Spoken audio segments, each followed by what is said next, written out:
থালাইভা খ্যাত রজনীকান্তের ১৭০তম সিনেমা ভেট্টিয়ান মুক্তি পেয়েছে এবছরের অক্টোবরে। ভেট্টিয়ান শব্দের আক্ষরিক অর্থ হল শিকারী। তামিল এই সিনেমাটি অ্যাকশন ড্রামা জেনের হলেও এর মিস্ট্রি ও প্লট টুইস্ট থ্রিলার সিনেমা থেকে কম নয়। তাছাড়া স্ক্রিন প্লের আপস অ্যান্ড ডাউনস আপনার চোখ ধাঁধিয়ে দেবে। টিজে গ্যানবেল পরিচালিত সিনেমাটিতে রজনীকান্ত আথিয়ানের চরিত্রে অভিনয় করেছেন, যিনি একজন সিনিয়র পুলিশ অফিসার। এছাড়াও অভিনয় করেছেন অমিতাভ বচ্চন, ফাহাদ ফাসিল, রানা দাগ্গুবাতি, দুশারা ভিজুয়ান সহ আরও অনেকেই। অমিতাভ বচ্চনের এটি প্রথম তামিল সিনেমা। তামিলনাড়ু রাজ্যে সরকারি স্কুলের ছাত্ররা পড়াশোনা বাদ দিয়ে শিক্ষকের অশ্লীল ভিডিও বানানো থেকে শুরু করে নেশাদ্রব্য সেবন, এমনকি সন্ত্রাসী কর্মকাণ্ডে জড়িয়ে পড়ে। তার একমাত্র কারণ হলো সরকারি স্কুলের শিক্ষা ব্যবস্থার অব্যবস্থাপনা। এই অবস্থা থেকে কিশোর সমাজকে আলোর পথে আনতে সেখানকার রাজ্য সরকার সরকারি স্কুলের ছাত্রছাত্রীদের জন্য স্মার্ট স্টুডেন্টস স্কিমের অধীনে প্রাইভেট কোচিংয়ের ব্যবস্থা করে। এদিকে কন্যাকুমারী জেলার পুলিশ সুপার আথিয়ান, যিনি একজন বিখ্যাত এনকাউন্টার স্পেশালিস্ট, তিনি তার দলের অন্যান্য সদস্যদের সহায়তায় সেখানকার অপরাধীদের নিশ্চিহ্ন করার জন্যই ভেট্টিয়ান নামে পরিচিত। এসপি আথিয়ানের একজন বিশ্বস্ত সহচর আছে যার নাম প্যাট্রিক, কিন্তু পুলিশ তাকে ব্যাটারি বলেই ডাকে। তিনি একজন প্রযুক্তি প্রতিভা সম্পন্ন সাবেক চোর এবং পুলিশের গুপ্তচর হিসেবে কাজ করেন। এই চরিত্রে অভিনয় করেছেন প্রখ্যাত অভিনেতা ফাহাদ ফাসিল।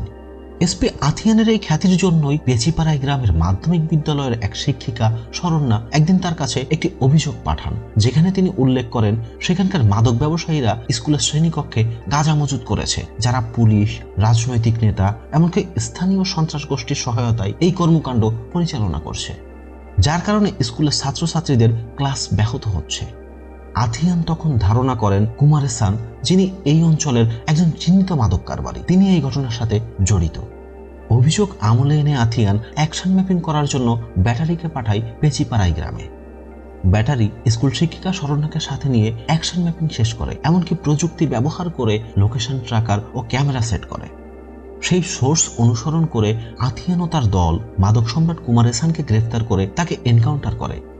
পুলিশ এই এনকাউন্টারের কারণ হিসেবে উল্লেখ করে যে একজন ক্রিমিনালকে ধরে সাজার আওতায় আনতে আনতে আরো 10 জন তার জায়গা দখল করে সন্ত্রাসী কার্যক্রম পরিচালনা করে। তাই এনকাউন্টারের প্রয়োজন, যেন সন্ত্রাসীরা এ ধরনের কাজে ভয় পায়। শরণ্যার এমন সাহসী কাজে রাজ্যের শিক্ষামন্ত্রী খুশি হয়ে তার পছন্দনীয় স্কুলে বদলি করে দেন। তাছাড়া এসপি আথিয়ানের ফ্যামিলির সাথে তার ভালো সম্পর্ক গড়ে ওঠে। তার নিষ্ঠার গুণগান চলতে থাকে সারা রাজ্য জুড়ে। শরণ্যা চেন্নাইয়ের নতুন স্কুলে জয়েন করে।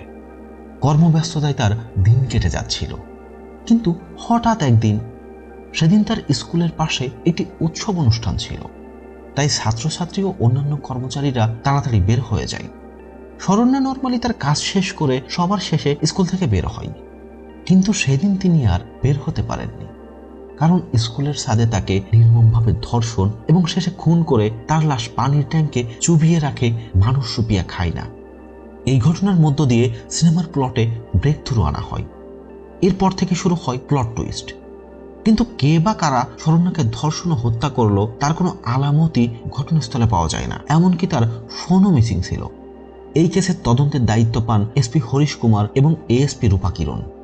তাদের নেতৃত্বে তদন্ত শুরুর পর তারা স্কুলে শরণ্যার টেবিলের কাছে একটি হেলমেট দেখতে পান, যার তদন্ত করতে গেলে একটি নাম সামনে আসে, গুনা, যে একজন সফটওয়্যার প্রকৌশলী। ইতোমধ্যে পুলিশ জানতে পারে শরণ্যার ফোন অন করা হয়েছে। লোকেশন ট্র্যাক করে পুলিশ একটি ইলেকট্রনিক্স দোকানে পৌঁছায়, যেখানে ফোনের সাথে শরণ্যার মার্ডার ওয়েপনও ছিল। পুলিশ তদন্তের মাধ্যমে জানতে পারে সেই দোকানটিও গুনার। এই আলামতের ভিত্তিতে পুলিশ গুনাকে গ্রেফতার করে এবং উদ্ধার হওয়া শরণ্যার ফোন পর্যবেক্ষণ শুরু করে। ফোনে যে বিষয়গুলো পাওয়া যায় তা দেখে আপনার আত্মা কেঁপে উঠবে। ফোনের গ্যালারি পূর্ণ ছিল শরণ্যার ধর্ষণের ভিডিও ও অশ্লীল ছবি দিয়ে। তাকে এত ব্রুটালি ধর্ষণ করা হয় যা বর্ণনার যোগ্য নয়। পুলিশ সম্পূর্ণ নিশ্চয়তার জন্য অতিরিক্ত তদন্ত শুরু করে।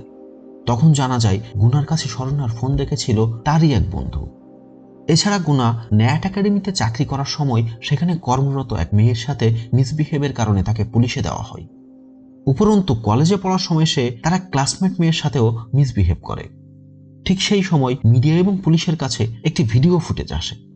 সেই ফুটেজ পর্যালোচনা করে দেখা যায় গুনা শরণ্যার পথরোধ করে তার শাড়ি টেনে ধরে শ্লীলতাহানির চেষ্টা করছে। এই বিষয়টি আমলে নিয়ে পুলিশ তদন্ত করে জানতে পারে গুনা একজন সেক্স অ্যাডিক্ট, এমনকি এর আগেও তার বিরুদ্ধে থানায় অভিযোগ দায়ের করা হয়েছিল।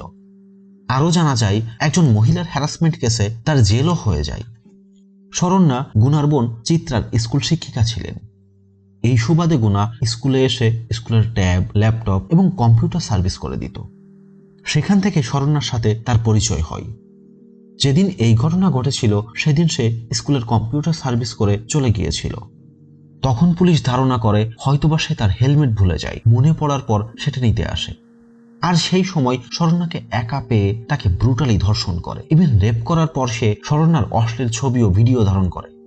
এদিকে গুনার গ্রেফতারের পর শরণ্যার ধর্ষণ ও হত্যার বিচারের দাবিতে শিক্ষক ছাত্রছাত্রীরা রাজ্য জুড়ে বিক্ষোভ শুরু করে। এমনকি অনেকেই তার এনকাউন্টারের দাবি করে। বেগবান গতিতে চলতে থাকে মিডিয়া ট্রায়াল। পুলিশ পরিস্থিতি সামাল দিতে গুনার এনকাউন্টারের সিদ্ধান্ত নেয়, কিন্তু হাসপাতাল থেকে তার ফিটনেস সার্টিফিকেট নেওয়ার সময় সে তার এক বন্ধুর সহায়তায় সেখান থেকে পালিয়ে যায়। তখন পরিস্থিতি আরও বেসামাল হয়ে পড়ে। পুলিশের ইমেজ পুরোপুরি নষ্ট হয়ে যায়। এই ইমেজ ফেরাতে এবং গুনাকে কথিত এনকাউন্টার করতে এনকাউন্টার স্পেশালিস্ট এসপি আথিয়ানকে এই কেসে নিয়োগ করা হয়। এই কেস সমাধান করতে পুলিশ কমিশনার আথিয়ানকে 7 দিনের সময় পেতে দেন। আথিয়ান ব্যাটারিকে এই কাজে নিয়োগ করেন। প্রযুক্তি সহায়তায় 24 ঘন্টার মধ্যে গুনার খোঁজ পাওয়া যায়। আরও জানা যায় সে তার 2 জন বন্ধুর সাথে সমুদ্রের মাঝে একটা ট্রলারে ভাসছে। পুলিশ ট্রলারে রেড দেয় এবং এসপি হরিশের 100% নিশ্চয়তায় আথিয়ান গুনার এনকাউন্টার করেন। এনকাউন্টারের খবর শুনে রাজ্য জুড়ে উৎসবের আমেজ তৈরি হয়। তারা আথিয়ানকে ফুলেল শুভেচ্ছায় বরণ করে নেয়। রাজ্য জুড়ে পুলিশের জয় জয়কার পড়ে যায়। এই ঘটনার পর আথিয়ান আরও বেশি সম্মানে ভূষিত হন। কিন্তু পরমুহূর্তে রাজ্যের হিউম্যান রাইটস অ্যাক্টিভিস্টরা এই ধরনের এনকাউন্টারের বিরোধিতা করে আন্দোলন শুরু করে, কিন্তু জনতা তাদের সভা সমাবেশ বন্ধ করে দেয়। এদিকে হিউম্যান রাইটসের এক কর্মী মিডিয়াতে ঘোষণা দেন যে তারা সুপ্রিম কোর্টে এই এনকাউন্টারকে হত্যা বলে চ্যালেঞ্জ করবেন, যার প্রধান হিসেবে কাজ করবেন বিচারপতি সত্যদেব। তিনি গুনার বিষয়ে আরও বিশদভাবে তদন্ত শুরু করেন। এরপর তিনি যা পান তা দেখে আপনার চোখ বিশ্বাস করতে পারবে না। গুনা নির্দোষ, নিরপরাধ। এই অপরাধ সংগঠনের সময় গুনা এখানে ছিলই না। সে ছিল হায়দ্রাবাদে। তাকে এই মামলায় ফাঁসানো হয়েছে। এখন আপনার মনে নানা প্রশ্ন জন্ম হচ্ছে। গুনা যদি শরণ্যাকে না মারে তাহলে কে তাকে মেরেছিল? কে বা কারা তাকে এত ব্রুটালি রেপ করলো? আসলে শরণ্যার সাথে সেদিন কি হয়েছিল? সেই ড্রাগ কার্টেলের কেউ নয়তো? নাকি এর পেছনে কোনো বৃহৎ ঘটনার মাস্টারমাইন্ড জড়িত? পরবর্তী প্লট টুইস্ট হিসেবে কি হতে যাচ্ছে এবং গুনাকেই বা কেন ফাঁসানো হলো? এই সকল প্রশ্নের উত্তর পাবেন ভেট্টিয়ান সিনেমাতে। চলচ্চিত্রটি সঙ্গীত পরিচালনা করেছেন অনিরুদ্ধ রবিচন্দর, চিত্রগ্রহণে এসআর কাথির এবং সম্পাদনা করেছেন ফিলোমিন রাজ। আইএমডিবিতে এই সিনেমা 7.8 রেটিং অর্জন করেছে। 10 অক্টোবর বিজয়া দশমীর সাথে মিল রেখে থিয়েটারে ভেট্টিয়ান বিশ্বব্যাপী মুক্তি পায়। ছবিটি এখনও 2024 সালের দ্বিতীয় সর্বোচ্চ আয়কারী তামিল চলচ্চিত্র এবং সর্বকালের চতুর্দশ সর্বোচ্চ আয়কারী তামিল চলচ্চিত্র হিসেবে জায়গা করে নিয়েছে।